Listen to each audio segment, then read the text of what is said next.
Scorched Earth, the first DLC map to grace ARK Survival Evolved. Released way back in 2016, this new, very hot and hostile map introduced us to a new roster of new creatures, moving slightly away from the prehistoric dinosaurs we know. Introduced new structures that you will certainly need to use to keep alive, and a new wealth of resources and engrams to help you survive this very difficult map.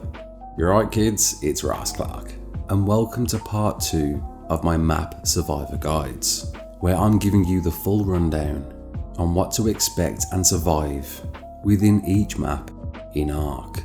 Before we begin, don't forget to hit that like button, drop me a sub, share around, and let's get into it.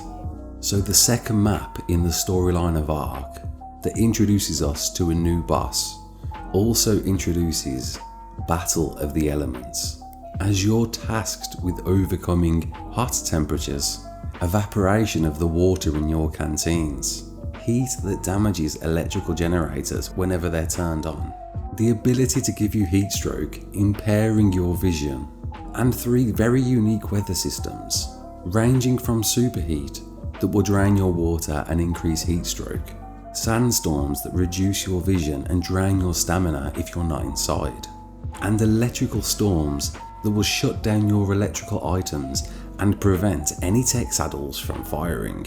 With some positive side effects that superheat introduces the ultimate rare spawn, the Phoenix, that you can only tame with fire during the weather system, sandstorms being overcome if you're wearing the right gear, and electrical storms of course giving you an easier opportunity to raid, and all of which can be forecasted by the little furry Jerboa as it performs one of 3 animations depending on that weather system. The land of Scorched Earth is a very punishing map, one you'll want to tread carefully on, offering miles and miles of punishing desert, a slightly easier but still hostile time in the rocky areas of Red Ob, the sheer velocity cliffs that surround the again hostile area of Green Ob, the once unique, rewarding but punishing Scar, and the ultimately more hostile areas surrounding Blue Ob, giving you a rough time to survive if you don't know how to live on the unique ways the map offers you water. Bugs and Morella tops both being ways to store water. It offers 2 of the first unique creatures, in that besides their abilities, you'll need to understand how to tame these, with golems requiring cannons, and the very menacing wyverns being required to steal their eggs, littered in all of the nests throughout the Scar. However, once you've grabbed an egg, you'll want to run like hell, using perhaps a PT or Griffin. However, it's one of the best maps for grinding out element, due to how quick and easy it is to farm and beat the boss. It's also one of the easiest for red drops, offering some of the best loot in the game, which you'll have an easier time if travelling the desert at night. Spawning on this map isn't easy, and you're just as likely to encounter a hostile creature wherever you spawn. However, you may have more luck with the Midland spawns, or potentially North 1 being very close to an Ob. And it does offer some great base locations. Starting out, there are so many high spots to keep you well away from anything on the ground and live in at least some peace, to the great alpha spots of building right along the world edge. However, just be cautious if you're building close to deathworms. And certainly worth some consideration to build in the much contested and fought for church cave, being one of the best to defend. So for grinding resources, metal you'll find a lot more on the right hand side of the map surrounding Green Ob. However, there's a gamble to be made, as if you move over to the left hand side of the map, you won't only find metal but you'll also find crystal and obsidian. But there is a cave right next to Red Ob, offering plenty of crystal and obsidian should you choose to farm that there. Oil sadly can't be farmed, however can be gained by crafting an oil pump and placing it at one of these spots dotted throughout the map. And the same applies to water wells.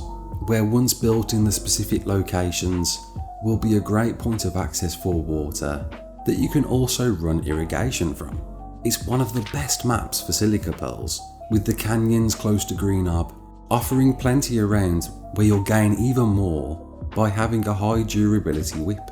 And sadly you can't farm paste via beaver dams as there are none on this map, so you are only limited to snails or harvesting chitin, which you'll find in the bucket load from these guys, spread all across the desert areas, which double down as a fantastic source for poly.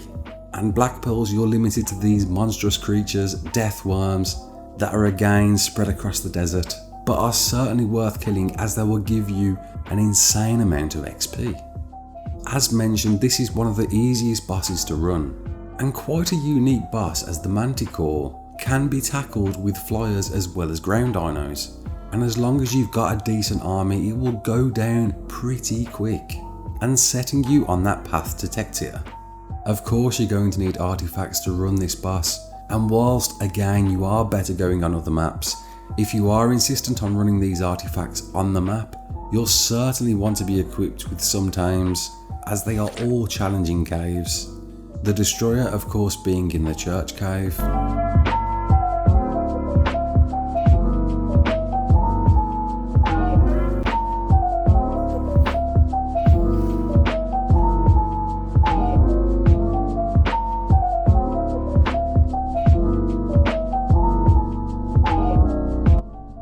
And the slightly easier Gatekeeper artifact, being possible to run on foot, but still very dangerous.